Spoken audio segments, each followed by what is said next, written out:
Hmm. How was your experience when you actually like went to Brazil? And have you only been to Brazil that one time, or have you been like multiple times? Just one time. You said, how was my experience?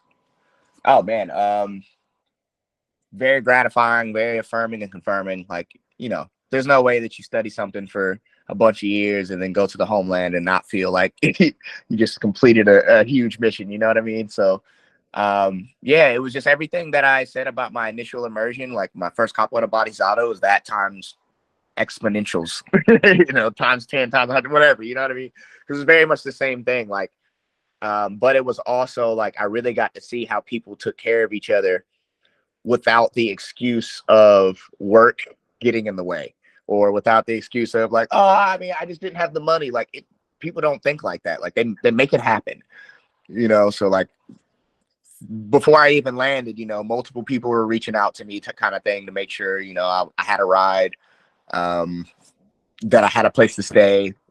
Like, just the level of community is like, it's they make you feel like you're the president.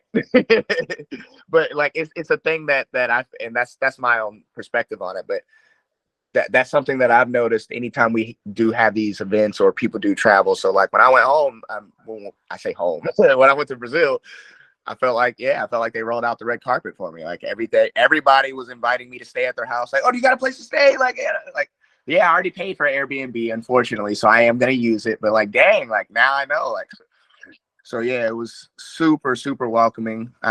There's already like within 2 or 3 days, it was like three people that I was calling like my brother, but I actually felt that way. You know what I'm saying? Like, I felt like I knew these people forever. So yeah, man, Brazil was an amazing experience. It's always going to be something that we need to do more often. Yeah, in engaging with more sustainable communities, my perception of sustainability has been changed greatly because being Mm.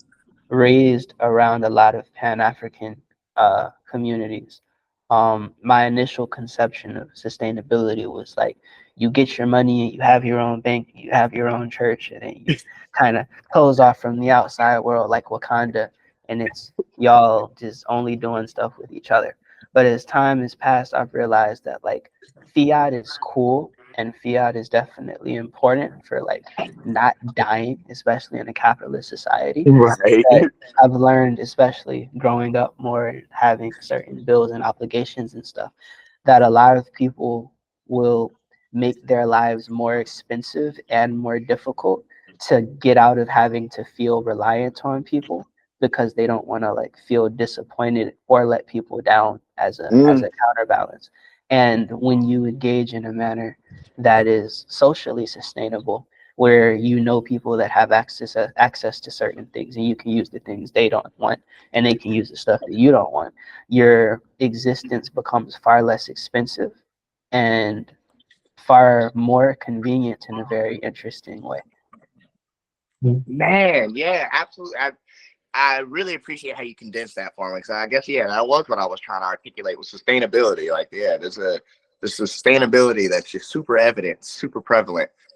Like, for instance, I remember like during the beginning of our event, like, um, one of the higher level capoeiristas, she came out with a whole cooler and she was selling everybody juices, but it wasn't like overthought. It wasn't like, it just seemed so natural to them. It was like, duh, of course somebody's gonna come here and sell juices. The event ended and she brought out sandwiches, and it was like, oh, like, why aren't we thinking about like how to feed ourselves? You know what I'm saying? Like, we know we're about to be training all day. Like, why aren't we designating this over here? Like, we're overthinking, over planning. Like, just somebody needs to just do it, just execute.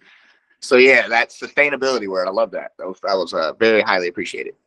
Indeed, and I feel that y'all are doing it, and y'all, engaging with y'all actually changed my entire methodology of traveling and collecting information, learning different things and different stories and stuff. Because initially, just like visiting your group and then learning about the connection between the different groups in Atlanta was in itself fascinating. That you all have these like connected histories and these lineages that go like across different countries and different lines. And although y'all are like in different places, y'all know each other and y'all engage in the manners that are conducive to the ways that you want to exist, and then y'all meet with each other in the intersection of your desires, so that there's like minimum, so that there is less conflict than there could be in other cases, which is really, which is Mm. really cool to me. In addition to that, when, let's see if I remember this man's name. Uh, I don't remember his name. The mestre that moved to Texas. Who's he? Oh, hell. Okay, cool. Mestre Hayao. I don't remember who. Oh, that's what it was. There's an Angelero that I met in Philly, because there's a restaurant up in Philly that's like a vegan restaurant operated by a Pan African community, and Nice. they brought capoeira to Philly in like the 80s, and then they had to like stop doing stuff for a little bit to get certain things together, and then they basically did this big renovation and they brought it back. And so I was just chilling in a restaurant, and I saw a dude that looked like a capoeirista. And I don't know how I just like, excuse me, sir, like, do you train?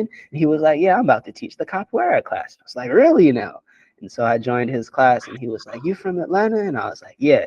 And he was like, find Kamal and tell him that Oman sent you. I was like, cool. And that's exactly what I did. And then all of y'all happened to be there, and this mesh I was moving happened to be there, and all it like it was interesting. And then also watching how like I'm used to seeing y'all like do these like crazy moves and like this crazy tricky stuff and jumping all over the place.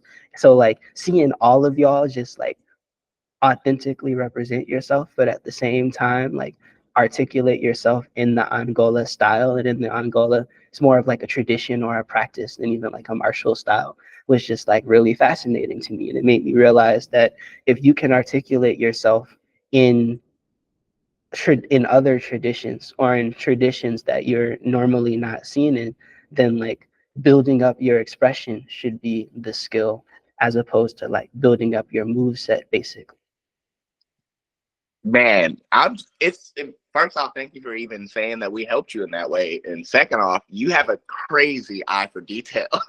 For you to pick that up, man, like in this kind of depth and detail, like that's impressive, man. Really, like, you know. Thank you, bro. Because there's a show called Fight Quest there's a show called Human Weapon that I used to watch when I was really young, about these dudes that like travel the world and learn all the martial arts. And I was like, I want to do that. Then there was a show called Fight Quest, and the same thing happened. I was like, I really want to do that. And then there was a manga called Kenichi, where this kid like basically learned all the martial arts. And I was like, I'm going to do exactly that. And as I started traveling and stuff, at first it was cool. It was like I get to learn all this cool stuff. But this weird stuff started happening a couple years later, where I realized like I can do a bunch of stuff, but like the senior students are still whipping me. How are they whipping me when I've collected all this information? And over time, I realized it was because my relationship with the material was not strong, because I was developing a quantity of techniques instead of developing like an authentic relationship with the technique, and understanding how, as Miyamoto Musashi says, like one thing can come from 10,000 things, and 10,000 things can come from one thing. And the beautiful thing about capoeira and its practice, which is easiest to see, I feel, in capoeira, even though it extends to like other martial arts and other practices and stuff, is that you can literally play an entire game with one move, and based on the way that you choose to express yourself. And you can express yourself completely without throwing any attacks and just doing defense, or just by like moving. You could literally have your hands shackled, you could have one leg, and you still be able to express yourself if you build up that ability to express yourself.